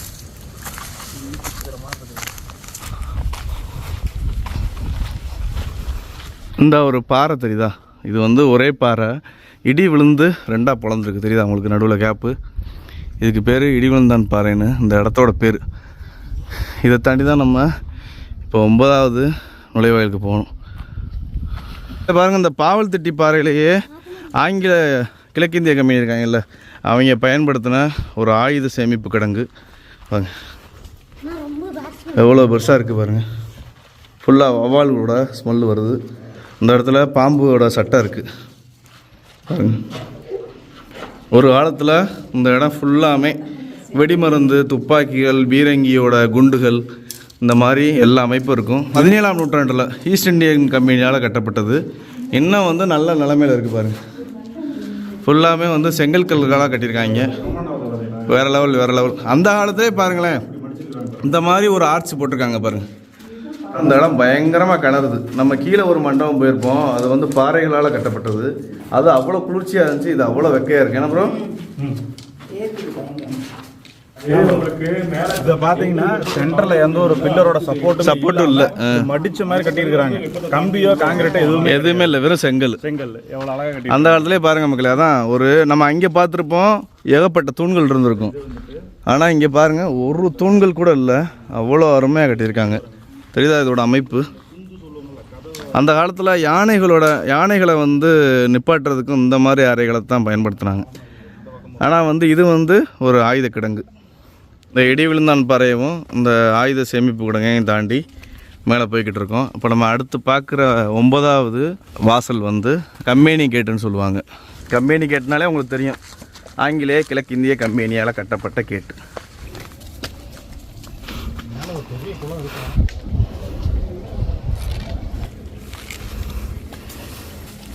ஒன்று இணை பிரியாதுங்க, ஒன்று பிரிஞ்சா இன்னொன்று அந்த உடச்சிட்டு வெளியில் வரும்போது மனிதர்களுக்கு அல்ல. நீவிழுந்தான் பாறையிலேருந்து கம்பெனி கேட்டுக்கு போகிற இந்த தூரம் இருக்குல்ல, இது வந்து ரொம்ப தூரம். இடையில வந்து எந்த மண்டபங்களும் இல்லை, ஒன்றுமே இல்லை. வெறும் காட்டுக்குள்ளே செங்குத்தாக அந்த படிகளில் ஏறிட்டு போய்கிட்டே இருக்கோம். போகிற வழியில் பாருங்கள், ஒரு பெரிய பாறையில் சிவலிங்கத்தை சின்னதாக வெட்டியிருக்காங்க பாருங்கள், தெரியுதா? சிவபெருமானை கும்பிட்டுட்டு அப்படியே தொடர்ந்து நடக்க போகிறோம் பாருங்க. எப்படி போடுறது? அதில் வேற எதுலேயே இருக்கு பாருங்க. அந்த இடத்துல காஞ்சி அழகா இருக்கும். அந்த 8வது கேட்டுக்கும் அந்த 9வது கம்பெனி கேட்டுக்கும் எவ்வளோ தூரம் நடந்து வந்திருக்கோம். கிட்டத்தட்ட 3/4 மணி நேரத்துக்கு மேலே நாங்கள் நடந்து வந்திருக்கோம். ஆங்கிலேய கிழக்கிந்திய கம்பெனி கேட்டு எவ்வளோ பிரம்மாண்டமாக கட்டியிருக்காங்கன்னு பாருங்கள். இது எதுக்காக கட்டப்பட்டதுன்னா 1799 திப்பு சுல்தான் இருக்கார் பாருங்கள், அவரை வந்து ஆங்கிலேய கிழக்கிந்திய கம்பெனி தோற்கடிச்சிட்டாங்க. கொண்டாடுற வகையில் இந்த 9வது நுழைவாயில் இந்த கம்பெனி கேட்டை கட்டியிருக்காங்க. ஃபுல்லாக வந்து பாறைகள், மேலே வந்து செங்கற்கற்கள், அதுக்கு மேலே வந்து பூச்சு, சிமெண்டால் பூச்சு, வேறு லெவலில் இருக்குது. இது வந்து செங்கற்கல் ஆர்ச்சு பாருங்கள், சூப்பர் சூப்பர், நல்ல நிலமையில் இருக்கு. இன்னும் முக்கால்வாசி இந்தியாவிலையும் சரி மற்ற நாடுகள்லையும் சரி ஆங்கிலேய கிழக்கிந்திய கம்பெனி கால் வச்ச நாடுகள்லாம் இன்னும் வந்து அவங்க கட்டின கட்டடம் அப்படியே இருக்குது. ஏன்னா அவங்க 100% வந்து கட்டுற பில்டிங்கெல்லாம் அவ்வளோ தரமாக இருக்கும். அதுக்கு வந்து இந்த 9வது கம்பெனி கேட்டு ஒரு உதாரணம். எவ்வளோ பெரிய கதவு இருந்திருக்கு பாருங்கள். ஏன்னா கிழக்கிந்திய கம்பெனி வரும்போதெல்லாம் இந்த மாதிரி இரும்புகள் வந்துருச்சு புழக்கத்தில். எவ்வளோ பெரிய கதவுகள் போட்டிருக்காங்க. 2 கதவு, இந்த ஒரு கதவு, இந்த ஒரு கதவு பாருங்கள், எவ்வளோ பெருசாக இருக்குது பாருங்கள். பெரிய கதவாக இருந்திருக்கும். பிரம்மாண்டமான கம்பெனி கேட்டை தாண்டி இப்போ 10வது கோட்டைச்சுவர், 10வது நுழைவாயிலான மைசூர் வாசலை நோக்கி போய்கிட்டு இருக்கோம். 9 நுட்பமான எதிரிகளை வந்து தடுக்கக்கூடிய அவ்வளோ பெரிய வாசல்களை தாண்டி வந்திருக்கோம். இப்போ நம்ம ஏறுறது வந்து கம்பெனி கேட்டில் இருந்து மைசூர் கேட்டுக்கு ஏறிக்கிட்டு இருக்கோம். இந்த மைசூர் கேட்டு வந்து அந்த ஆங்கிலேய கிழக்கிந்திய கம்பெனிக்கும் மைசூர் அரசாங்கத்துக்கும் ஏற்பட்ட ஒரு நல்ல உடன்படிக்கையின் பேரில் அவங்களுக்குள்ள ஒரு நல்ல நட்பு இருந்திருக்கு. அதுக்கு வந்து இந்த ஒரு 10வது கேட்டு, இதுதான் உச்சியில் இருக்கிற லாஸ்ட்டு கேட்டு. இந்த கேட்டை கட்டியிருக்காங்க, இதுக்கு பேர் மைசூர் கேட்டுன்னு. இப்போ இந்த ஏறுறாங்க பாருங்கள், இந்த படி வந்து மொத்தம் வந்து 60 படிகள் இருக்குமா. ஆனால் இந்த இடத்துல இப்போ வந்து படிகள் ரீசெண்டாக போட்டிருக்காங்க. மேலேருந்து இதுவரை பாறைகளால் வெட்டப்பட்ட படிக்கட்டு வந்து மொத்தம் 60. ஏறி போனால் மைசூர் கேட்டு வந்துடும். வாங்க பார்க்கலாம். இப்போ இதுதான் மைசூர் கேட்டு, சரியா? இது 10வது நுழைவாயில், 10வது கோட்டை சுவர். இது இந்த கோட்டை சுவரில் பாருங்கள், நம்ம முதல் கோட்டை சுவரில் பார்த்த மாதிரி பூதத்தோட ஒரு தலைப்பகுதி இருக்குது பாருங்கள். அப்புறம் பாருங்கள், இங்கே வரிசையாக நீங்கள் 3 யானைகளை பார்ப்பீங்க. இந்த இடத்துல ஒரு முதலை பார்ப்பீங்க. இந்த யானை வந்து முதலையோட வாழை தும்பிக்கையால் சுருட்டியிருக்கு. இந்த முதலை வந்து யானையோட பின்னங்கால கவ்வியிருக்கு. நடுவில் வந்து பெருமாளோட சக்கரம் இருக்குது பாருங்கள், சங்கு சக்கரம். இது வந்து என்ன சொல்லுதுன்னா, இது வந்து கஜேந்திர மோட்சம் அப்படின்னு சொல்லுவாங்க. இது வந்து ஒரு பெரிய திருவிழாவாகவே கொண்டாடுவாங்க. இந்த மைசூர் வாசல் ஃபுல்லாமே எல்லாமே பயங்கரமான சிற்பங்கள், கலைநயத்தோடு இருக்குது. அப்படியே உள்ளே போவோம் வாங்க. அப்புறம் இருக்குது இந்த இடத்துல பாருங்கள், அதே மாதிரி கீழே பார்த்த மாதிரியே நாகம் வந்து பிறையை முழுங்குற மாதிரி, அப்புறம் சூரியனை முழுங்குற மாதிரி, சந்திர கிரகணம், சூரிய கிரகணம் அந்த மாதிரி வச்சுருக்காங்க, நேரத்தை குறிக்குது. இதுதான் 10வது கோட்டைச்சுவர். ஒரு குரங்கு இந்த இடத்துல சும்மா உட்காந்துருக்கு. 2 குரங்கு வந்து பாருங்கள், 2 குரங்கு இல்லை, 4 குரங்கா? ஆமாம். இந்த பக்கெட்டை மறைச்சிங்கன்னா இந்த பக்கெட்டு ஒரு குரங்கு இருக்கிற மாதிரி தெரியும். இப்படி மறைச்சிங்கன்னா இது மேலே ஒரு குரங்கு, இப்படி மறைச்சிங்கன்னா தலையில் ஒரு குரங்கு, இப்படி மறைச்சிங்கன்னா இங்கிட்ட ஒரு குரங்கு. மொத்தம் 4 குரங்கு. 4 குரங்கோட உருவத்தை ஒரே பிக்சரில் போட்டிருக்காங்க பாருங்கள். 10வது மைசூர் கேட்டை தாண்டி நம்ம போய்கிட்டு இருக்கோம் பாருங்கள். வேறு லெவல், வேறு லெவல், வேறு லெவல். 10 கேட்டை தாண்டி வந்தாச்சு. இப்போ நம்ம உச்சியை நோக்கி போக போகிறோம். 10வது மைசூர் கேட்டை தாண்டி வந்தோம்னா இந்த இடத்துல பாருங்கள், மலை உச்சிக்கு வந்தாச்சு கிட்டத்தட்ட. இந்த இடத்துல ஒரு குளம் பாருங்கள், இன்னும் தண்ணி சூப்பராக இருக்குது. இன்னுமே எடுத்து நம்ம குடிக்கலாம் போல இருக்குது, அவ்வளோ சூப்பராக இருக்குது பாருங்கள். இந்த இருக்குது பாருங்கள், இது வந்து ஆஞ்சநேயர் கோவில். அவரை பார்த்துட்டு அப்படியே படிப்படியாக நம்ம மேலே போவோம். நம்ம லாஸ்ட்டாக பார்க்குறது வந்து நம்ம தீரன் சின்னமலை ஐயா இருக்கார் பாருங்க. அவர் தூக்கிலிட்ட அந்த மேடையை போயிட்டு உங்களுக்கு காமிப்பேன். அதான் லாஸ்ட்டு. இப்படியே நம்ம கொஞ்சம் கொஞ்சமாக போக போகிறோம். இந்த மேலே உள்ள குளத்துல தண்ணி நல்லா இருக்குது. குடிச்சு பார்ப்போம் எப்படி இருக்குன்னு. தண்ணி தானே குடிச்சிக்க. தண்ணி நல்லா தான் இருக்குது. குடிச்சு பார்ப்போம். எதுக்கு மீன் பிடிக்கிறியா? தண்ணி வேற லெவலில் இருக்கு மக்களே. என்ன பச்சையாக இருக்குது பார்க்க, இடம் நல்லா இருக்கு.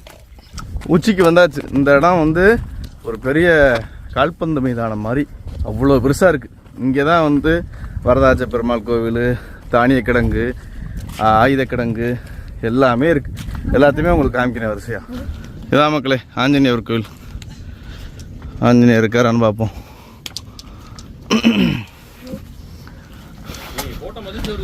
இருக்கு. மேற்கூரையெல்லாம் காணா, ஆனால் நல்ல நிலைமையிலேயே ஆஞ்சநேயர் இருக்கார் பாருங்க. இந்த ஆஞ்சநேயர் கோவிலை தாண்டி வந்தால் இந்த இடத்துலையும் சின்ன குல அமைப்பு இருக்குது. அதான் வந்து மைசூர் கேட்டு. அதை தாண்டி தான் நம்ம வந்துக்கிட்டு இருக்கோம். இதாக இருக்குது பாருங்க, வரதாச்ச பெருமாள் கோவில். அங்கே தான் போய்கிட்டு இருக்கோம். யாருங்க மக்களே, நம்ம வந்து ஏறி வந்த எல்லா பகுதியுமே தெரியுது. கீழே பாருங்கள், கீழே ஃபஸ்ட்டு காமிச்ச பெரிய குளம் இருந்தா இருக்குது பாருங்கள். புலிமுக நுழைவாயில் இருந்தா இருக்குது பாருங்கள். வரதராஜ பெருமாள் கோவில். இந்த ஒரு மண்டபம் இருக்குது பாருங்கள். இது வந்து சமையல் கூடம் சொல்கிறாங்க. போய் பார்ப்போம் எப்படி இருக்காருன்னு பார்ப்போம். இந்த இடத்துலேயே ஒரு சின்ன குட்டையும் இருக்குது. அது புரட்டாசி சனிக்கிழமைகளில் இங்கே கொஞ்சம் விசேஷமாக இருக்குமா. மக்கள்லாம் ரொம்ப பேர் வருவாங்கன்னு நினைக்கிறேன். நம்மளும் முடிஞ்சால் அடுத்த புரட்டாசி சனிக்கிழமை இங்கே வருவோம். ப்ரோ பாட்டிலாம் உடஞ்சிருக்கு. இதில் ஏற முடியாதுன்னு நினைக்கிறேன். சுற்றி தான் வரணும். பாருங்க, ஆள் உயர புல் இருக்குது. இங்கிட்ட வர முடியாது, சுற்றி தான் வரணும். நீ கால் அப்படி ஊனாத, தள்ளி வா.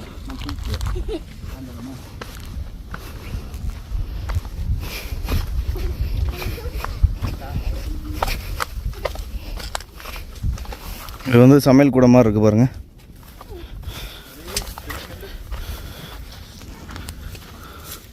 பரவாயில்ல, இன்னும் வந்து உபயோகத்தில் தான் இருக்குது. நல்ல நிலைமையில் இருக்குது. இந்த சாப்பிட்ட தட்டெல்லாம் கிடக்குங்கண்ணே. இந்த இன்னும் மக்கள் தூங்குறாங்கன்னு நினைக்கிறேன். யாரோ இன்னும் தூங்கிட்டு இருக்காங்க. நல்ல நிலைமையில் இருக்குது பாருங்கள். ஃபுல்லாமே பாறைகளால் சின்ன ஒரு சமையற்கூடம் மாதிரி வச்சுருக்காங்க. நல்லாயிருக்கு.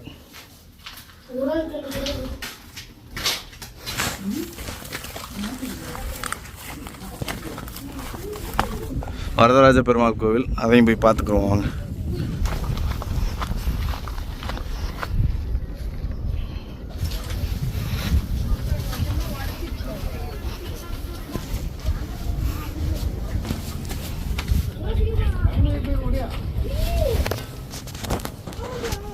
பாருங்க, கேட்டு போட்டிருக்காங்க. ஒன்றும் பண்ண முடியாது போல இருக்கு. உள்ளக்க ஒரு கேட் இருக்கு பாருங்க. அதுக்குள்ளே தான் பெருமாள் இருக்காரு. வரதராஜ பெருமாளும் மூடி இருக்குது. உள்ளக்க உள்தாழ்பால் போட்டிருக்கு, பார்க்க முடியல. ஆனால் அந்த கோபுரம் இந்த கோயிலில் பார்த்ததே ரொம்ப சந்தோஷம். வரதராஜ பெருமாள் செவத்தில் பாருங்கள் மீன் சின்னம் இருக்குது பாருங்கள். அப்படியே இங்கே பார்த்தீங்கன்னா அந்த இடத்துல ஒரு கல்வெட்டும் பெருசாக இருக்குது. அது வந்து கிரந்தை கல்வெட்டு.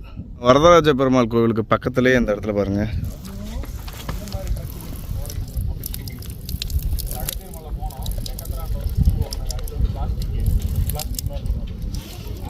இந்த இடத்துல பாருங்கள் பாறையாலேயே செதுக்கப்பட்ட ஒரு சிவலிங்கம். கோவிலில் இருந்து தர்காவுக்கு போய்கிட்டு இருக்கோம். இந்த இடத்துல ஒரு சின்ன குட்டை இருக்குது பாருங்கள்.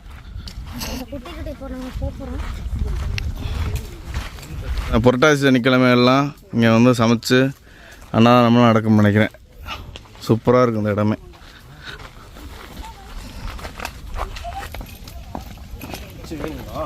இந்த குளத்தை சுற்றி வந்து செங்கற்கற்களால் சுற்றி தடுப்பணை மாதிரி கட்டியிருக்காங்க பாருங்கள். தர்கா வந்து நான் கீழே இருந்து எங்களால் பார்க்க முடிஞ்சிச்சு. நல்லா பச்சை கலரில் பளிச்சுன்னு பெயிண்ட் அடிச்சிருப்பாங்க. அந்த இடத்துல தான் இருக்கும். இயற்கையிலேயே அமைஞ்ச ஒரு சுனை தண்ணி குடவா போது பாருங்க. உள்ளக்க இங்கே வர நல்ல நிலைமையில தான் இருக்குது. எடுத்து பிடிச்சி பார்ப்போம். நல்லா இருக்கு. நாங்களும் பார்க்குற இடம்லாம் குளம் குட்டை சின்ன சின்ன சுனையை கூட விடுறதில்லை, எல்லாத்தையும் தண்ணி குடிச்சிக்கிட்டு தான் இருக்கும். அந்த பாறையோட ஸ்மெல் அடிக்க பாருங்க, ஆயின் ஸ்மெல்லு. எவ்வளோ பெரிய இடம் பாருங்க. அதான் நான் சொன்ன மாதிரி ஃபுட்பால் கிரவுண்ட் மாதிரி இருக்குது பெருசாக. ஆனால் ஃபுல்லாமே பாறைகள். கோட்டைச்சுவர் தான் இது. கோட்டைச்சுவருக்கு நடுவில் ஒரு கேப் இருக்குது பாருங்கள். இப்படியே போனால் அந்த தர்காவுக்கு போயிடலாம். தர்கா பாருங்கள், இந்த மலையோட விளிம்பில் இருக்குது மக்களே. பாருங்கள், இதுதான் கோட்டைச்சுவர். கோட்டைச்சுவரோட ஒரு சின்ன கேப் இது. குழந்தைகளோடலாம் வந்தீங்கன்னா ரொம்ப பார்த்து வரணும். ஏன்னா வந்து இப்போ நம்ம இருக்கிறது பாருங்களேன், கிட்டத்தட்ட 2300 அடி உயரத்தில் மலையோட விளிம்பில் இருக்கும். பாறைகளை பாருங்கள், படி மாதிரி வெட்டி வச்சுருக்காங்க. ஓரத்தில் போகிறா என்னோடைய வா பின்னாடி தர்காவுக்கு வந்தாச்சு. இது நீங்கள் கீழே இருந்து பார்த்தாலும் உங்களுக்கு நல்லா தெரியும். தம்பி ஓரத்துலேயே வாடா. இங்கேருந்து பார்த்தா முதல் வாயில் தெரியும் பாருங்கள் உங்களுக்கு, புலிமுக வாயில். இந்த தெரியுதுல, இதான் புலிமுக வாயில். இங்கேருந்து பார்த்தீங்கன்னா இது சரியாக தெரியும். இங்கே இந்த கொடி ஆடுறதெல்லாம் நல்லா தெரியும். இங்கே பாருங்க, இது இன்னும் வந்து வழிபாட்டில் இருக்குது மக்களே. அருமையான ஒரு தர்கா.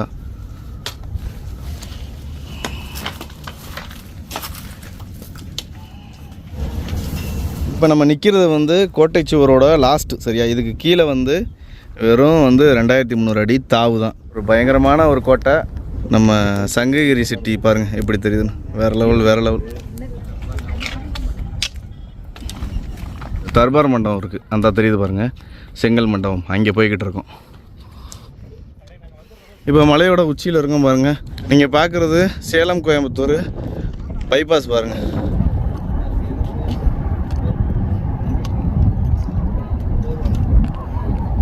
இந்த வியூ பாயிண்டில் கொஞ்சம் நல்லா காற்றடிச்சிக்கிட்டு இருக்குது. கொஞ்சம் வியூ பாயிண்ட்லாம் பார்த்து என்ஜாய் பண்ணிவிட்டு அப்புறம் நம்ம வந்து இந்த ராஜா மண்டபம், இன்னும் ரொம்ப இடங்கள் இருக்குது, அதெல்லாம் உங்களுக்கு காமிக்கிறேன். சட்னி அப்படி சொல்லுங்கள். இன்னைக்கு நான் பட்னி. ராஜா தர்பார் மண்டபத்துக்கு பக்கத்துலேயே பாருங்கள், குடிநீர்னு போட்டு தண்ணி அவ்வளோ சூப்பராக இருக்குது, கிறிஸ்டல் கிளியராக இருக்குது. இதான் வந்து ராஜா தர்பார் மண்டபம்னு சொல்கிறாங்க. இப்போ வந்து சமையல் பண்ணுறாங்கன்னு நினைக்கிறேன். இந்த இடத்துல பாருங்கள், அடுப்பு வச்சு சமைக்கிறாங்க. ஆனால் இன்னும் வந்து அந்த திடகாத்திரம் குறையாமல் பாருங்கள், அப்படி அப்படியே இருக்குது சூப்பராக.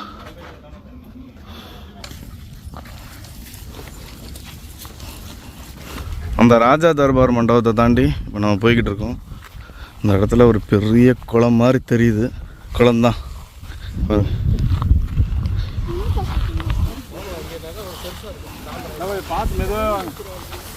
இப்படியே போனோம்னா நம்ம தானிய கிடங்கு, அப்புறம் ஆயுத கிடங்கு, இதெல்லாம் தாண்டி தீரன் சின்னமலை இருக்கார்ல, அவரை தூக்கிலிட்ட அந்த இடம் உச்சியில் இருக்குது. அங்கே போக போகிறோம்.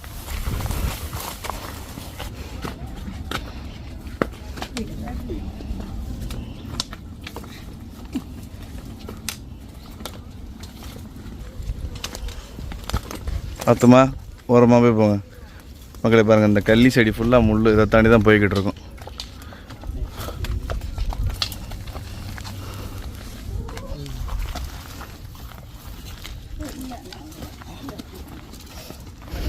அதெல்லாம் புதற்குள்ளே போகணும். ஆனால் இன்னும் நல்ல நிலைமையில் இருக்குது. இந்த புதரை மட்டும் வெட்டினா சூப்பராக இருக்கும். இது ஒரு மண்டபமாக இருக்குது, என்னன்னு தெரில. தானிய கிடங்கு மாதிரி இருக்குது, ஆட்கள் தங்குற மாதிரி, படைவீரர்கள் தங்குற மாதிரி இருக்குது, சேமிப்பு கிடங்கு மாதிரி இருக்குது. ஆனால் என்ன, ஒரு 4 தூண்கள் வச்ச ஒரு கிடங்கு மாதிரி இருக்குது மக்களே. 2 சின்ன சின்ன வாசல்கள் இருக்குது பாருங்கள். மீன் சின்னமும் இந்த இடத்துல இருக்குது பாருங்கள். இந்த இடத்துல 2 மீன் சின்னம் இருக்குது. எல்லா மண்டபங்கள்லையுமே இருக்குது மக்களை. அப்படியே வெளியே போவோம் ஃபுல்லாமே. ஆனால் புதராக தான் இருக்குது பாருங்கள். உங்களுக்கு அங்கே தெரியுதா, அதான் வந்து தீரன் சின்னமலை ஐயாவை தூக்கில் ஆங்கிலேயர்கள் போட்ட மேடை. இப்போ இங்கே தான் போய்கிட்டு இருக்கோம். ரொம்ப தூரம் போகணும் பாருங்களேன். ரொம்ப தாவில் செங்குத்தாக இறங்கி அங்கே போகணும். கைதிகளுக்கெல்லாம் தண்டனை கொடுக்குற முறையே என்ன அப்படின்னா, ஆள் இறங்குற குழியில் இறக்கி விட்டு அதுக்கு பக்கத்துலேயே உருட்டி விட்டான் பாறையில் உருட்டி விட்டு அப்புறம் தோல் உரிக்கும் மேட்டில் வந்து ஏற்றி தொங்க விட்டான் பாறையில் தொங்க விட்டு அப்படியே தூக்கி போட்டுருவாங்க. அந்த செத்துப்போன டெட் பாடிஸ் எல்லாத்தையுமே இந்த கழுகு பருந்து அதெல்லாமே வந்துட்டு சாப்பிட்ரும். அந்த மாதிரியான முறையில் தான் வந்துட்டு எல்லாத்துக்குமே இங்கே தண்டனை கொடுத்துருக்குறாங்க. இப்போ நம்ம கைதின்னு வச்சுக்கோங்க, நான் ஒவ்வொரு ஸ்டேஜாக உங்களுக்கு காமிக்கிறேன் பாருங்கள். இப்போ வந்து ஆள் இறங்கும் குழி இதுக்கு பேர். இது வழியாக நம்ம இறங்க போகிறோம்.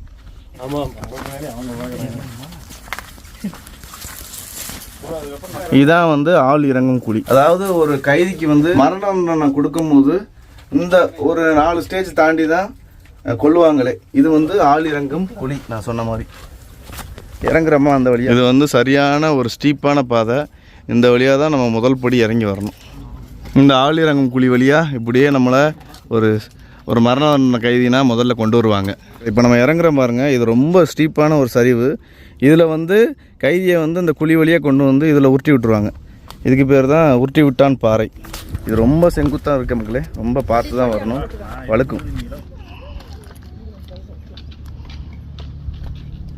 இங்கே பாருங்க எப்படி வராங்க. ஆள் இறங்கும் குழி வழியாக இறங்கி உருட்டி விட்டான் பாறையில் உருண்டுக்கிட்டு இருக்கோம். அம்மா உட்காந்து இறங்குங்கம்மா, ரொம்ப கஷ்டமாக இருக்கும். உட்காந்து இறங்குங்க.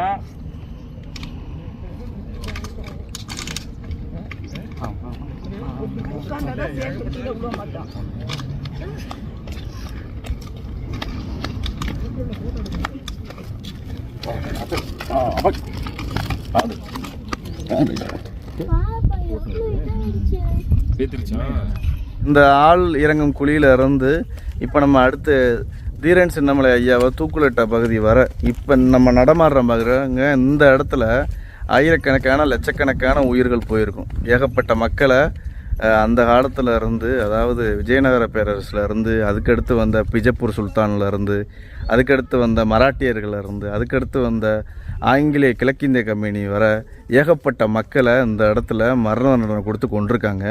இந்த இடம் வந்து சும்மா இல்லை, ஆயிரக்கணக்கான லட்சக்கணக்கான உயிர்களை பலி வாங்கிய இடம். இன்னும் வந்து அவங்களோட ஆன்மா வந்து இருக்கிறதுக்கும் வாய்ப்பு இருக்குது.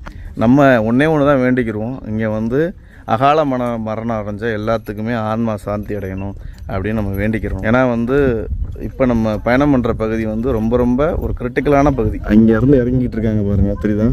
அங்கேருந்து செங்குத்தாக இறங்கி இப்படியே இறங்கி வந்து செங்குத்தான பகுதி இது. இப்படியே இறங்கி வந்து திரும்ப இறங்கி நம்ம அந்த இடத்துக்கு போக போகிறோம். பாருங்கள் அங்கே இறங்கிக்கிட்டு இருக்காங்க பாருங்கள். அது வந்து நான் சொன்னேன் ஏற்கனவே ஆள் இறங்கும் குழி. அவங்க இறங்கிட்டு இருக்கிறது வந்து உருட்டி விட்டான் பாறை. இது வந்து தோல் உரிக்கும் மேடு. இந்த பாருங்கள் இப்படியே உருண்டு அங்கேருந்து வந்துடுவாங்க. இவங்களை வந்து இந்த இடத்துல 2 பேர் தூக்கி, இது தோல் உரிக்கும் மேடா. இப்போ நம்ம நிற்கிறது வந்து தோல் உரிக்கும் மேடு. அது வந்து தொங்க விட்டான் பாறை. சரியா? அந்த இடத்துல தான் தூக்கு தண்டனையெல்லாம் நிறைவேற்றுவாங்களாம். லாஸ்ட் பாயிண்ட், அதாவது உங்களை வந்து தூக்கு மேடையில் ஏற்றி கொண்டுட்டு அப்படியே தூக்கி வீசுறது. அதான் மரண தண்டனையோட லாஸ்ட்டு படி. உங்களை தூக்கி வீசிட்டா நம்ம வினோத்புரம் சொன்ன மாதிரி அந்த கழுகு பருந்து மற்ற உயிரினங்கள்லாம் நம்மளை சாப்பிட்டுட்டு எலும்பாக போட்டிருக்கும். பாருங்கள் இது ஒரு மண்டபமாக இருக்குது பாருங்கள். சும்மா ஒரு 7-8 அடியில் தான் இருக்குது மொத்தமே. என் உயர அளவு தான் இருக்குது. இதான் வந்து இந்த கோட்டையோட கடைசி பகுதி. இதுக்கு கீழே வந்து பயங்கரமான தாவு தான். கிட்டத்தட்ட ஒரு 1000 அடி தாவு இருக்குது இந்த பக்கத்து. நல்ல பெரிய பாறைகளால் கட்டப்பட்ட ஒரு மேடை மாதிரி இருக்குது. இங்கேருந்து இறங்கி வந்திருக்கோம் பாருங்கள், அங்கேருந்து இறங்கி வந்திருக்கோம் மக்களை. இதுதான் தூக்கு மேடை. ஆங்கிலேய கிழக்கிந்திய கம்பெனி நம்ம தீரன் சின்னமலை ஐயாவை தூக்குல மாட்டின இடம் இதுதான்.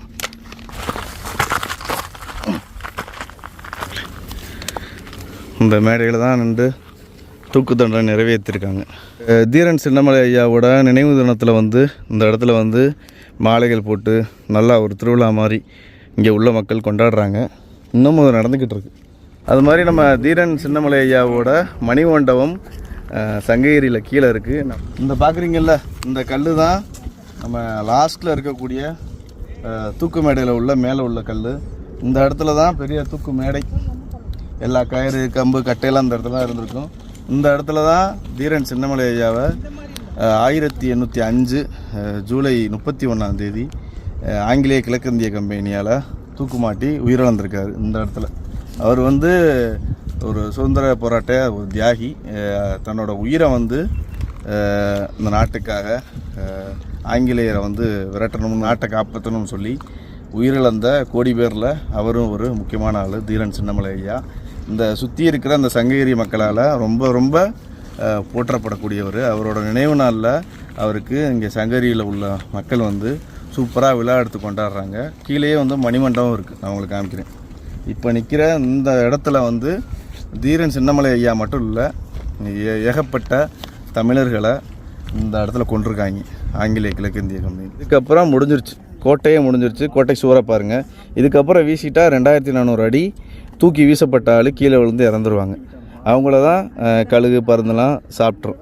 அப்படித்தான் வந்து ஒரு மரண தண்டனையை அந்த காலத்தில் நிறைவேற்றிருக்காங்க. ரொம்ப கொடூரமான மரண தண்டனை. நம்ம வந்து இதை வந்து ஒரு எகிப்துலேயோ யூரோப் கண்ட்ரிஸில் கேள்விப்பட்டிருப்போம்.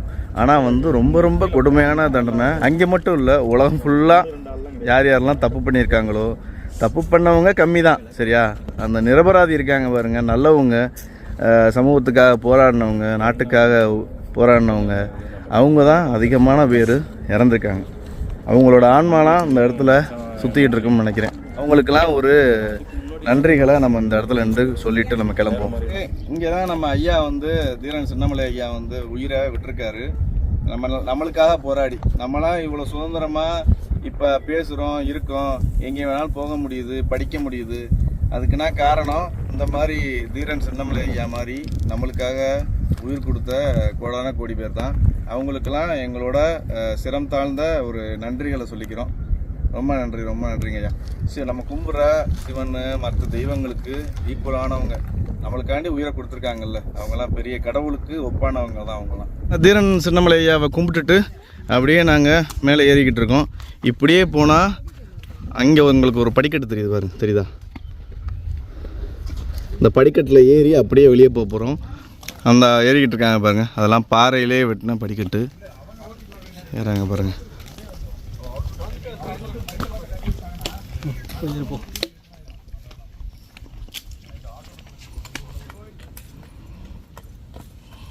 அப்புறம் எப்படி ஐயப்பங்கள் போவ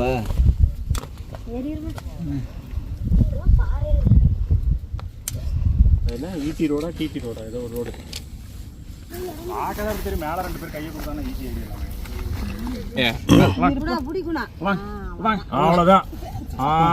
அப்படியே ஓடிடுங்க அந்த பக்கம். என்ன பயப்படுறீங்க? ஆமாம், நீங்கள் வாங்கம்மா. முதல்ல நீங்கள் 2 பேரும் வந்துட்டீங்கன்னா நாங்கள் ஈஸியாக வந்துடுவோம். நீங்கள் வாங்க. அண்ணனை கையை போடு. குர்ரா, நீனு குர்ரா. கை ஊனிக்குங்க. பிடிக்க வேண்டாம். நீனு புடுறா. அப்படியே வரேன். என்னாச்சு, பிடிக்க முடியலையா? பிடிச்சிக்கோங்க ப்ரோ. இங்கிட்டு போடா. டேய் வாடா வாடா வாடா வாடா. நீங்க ஓடி. சரி, அப்ப ஓடி. எடுத்து கையில நீ புடிமா. அவ்வளவுதான். ஏறுமா. கை குடுங்க. புடியா. அன்பு தூக்குடா. ப்ரோ ப்ரோ தூக்குங்க ப்ரோ. கால் உரையும். நான் இழுத்துருவேன். அவ்வளவுதான். புறண்ணா. டே புடுறா. அவ்வளோதான் மக்களே. லேடிஸை ஃபுல்லாக ஏற்றியாச்சு. இனிமேல் வந்து சிங்கங்கள் ஏறப்போகுது.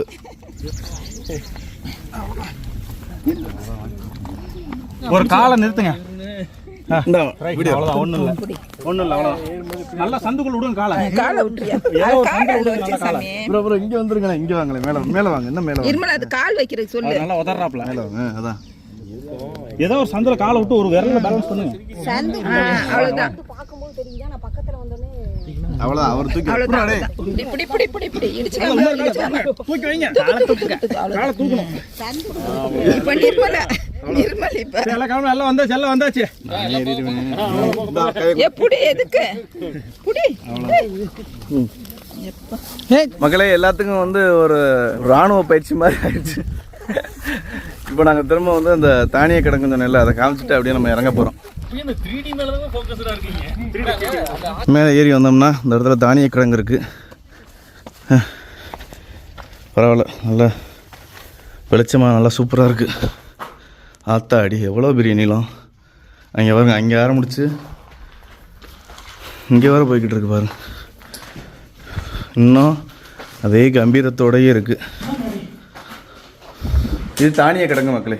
இந்த கோட்டை மேலே இருக்குல்ல, இங்கே வந்து படை வீரர்கள், தளபதி, மன்னர்கள் அப்படின்னு ஏகப்பட்ட பேர் வாழ்வாங்க. அவங்களுக்கெல்லாம் இந்த இடத்துல தான் கீழே இருந்து வந்து தானியங்கள் சேமிக்கப்பட்டிருக்கும். தானிய கிடங்குக்கு பக்கத்துலேயே பாருங்களேன், இந்த இடத்துல வந்து எண்ணெய் கிணறு இருக்குது. பெரிய பெரிய டேங்க்லாம் இருக்கும்ல, மேலே வந்து ஆயில் ஊற்றுற மாதிரி, கீழே வந்து எடுக்கிற மாதிரி, அந்த மாதிரி ஒரு அமைப்பு, ஒரு கிணறு அமைப்பு. மேலே இருந்து ஆயில் ஊற்றிடுவாங்க, தேவைக்கேற்ற மாதிரி ஆயில் எடுத்துக்கிடுவாங்க. இது வந்து ஒரு எண்ணெய் கிடங்கு, பெருசாக இருக்குது பாருங்கள். ஃபுல்லாமே செங்கற்கற்களில் கட்டியிருக்காங்க.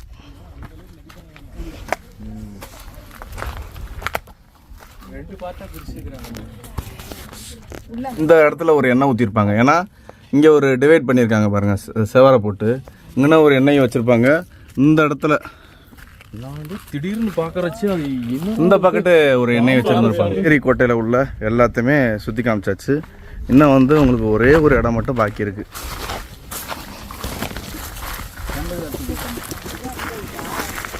மட்டும் நான் கூப்பிட்றேன்.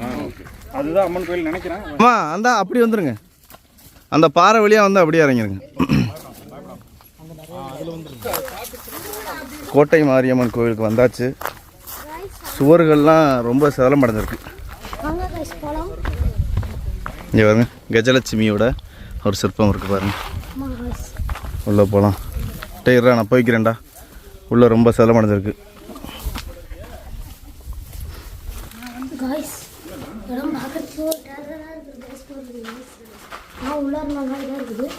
உள்ள நல்லா இருக்குது. ஆனால் சிலைகளையும் காணோம், குணத்தையும் காணோம்.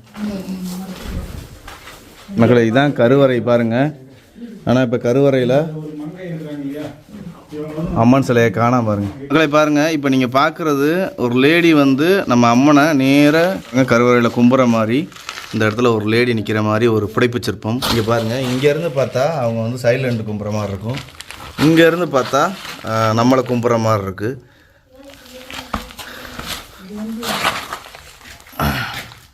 டிஃப்ரெண்ட் ஆங்கிள் இருக்குது.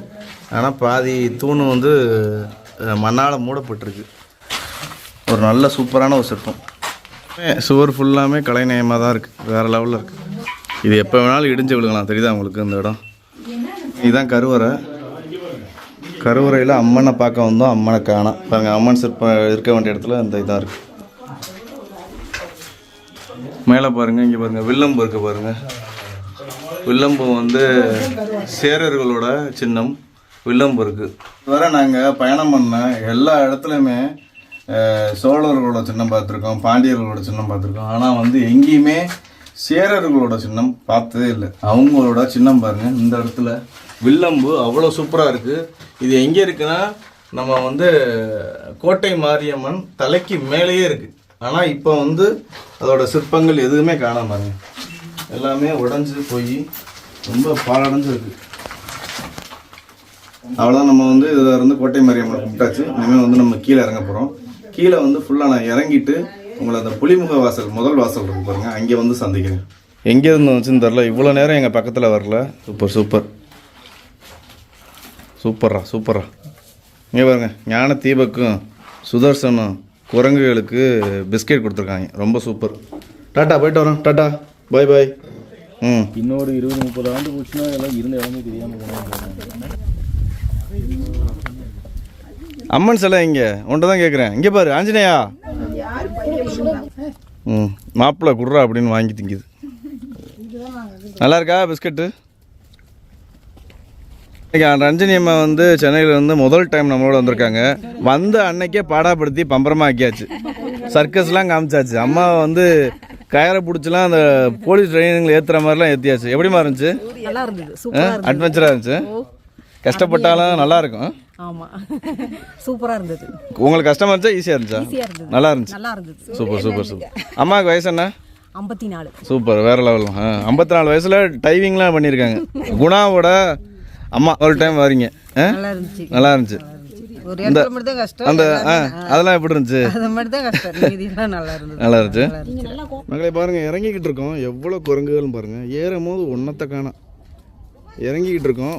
இவ்வளோ இருக்குது. ஆனால் ஒன்றுமே நம்மளை தொந்தரவு பண்ண கிடையாது.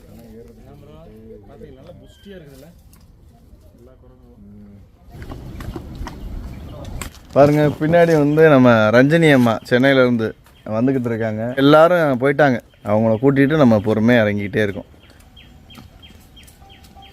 சங்ககிரி கோட்டையை எல்லா பக்கட்டும் மூளை முடுக்கு எல்லா பக்கட்டும் எக்ஸ்ப்ளோர் பண்ணி உங்களுக்கு காமிச்சிருப்பேன்னு நினைக்கிறேன். இதே மாதிரி நம்ம காடு, மலை, மேடு, செடிகளும் சுற்றி தெரிய போகிறோம். எல்லாத்தையும் கொண்டு வந்து உங்கள்கிட்ட சேர்க்க போகிறேன். இன்னொரு சூப்பரான ஒரு ட்ரெக்கிங் வீடியோ சந்திப்போம்.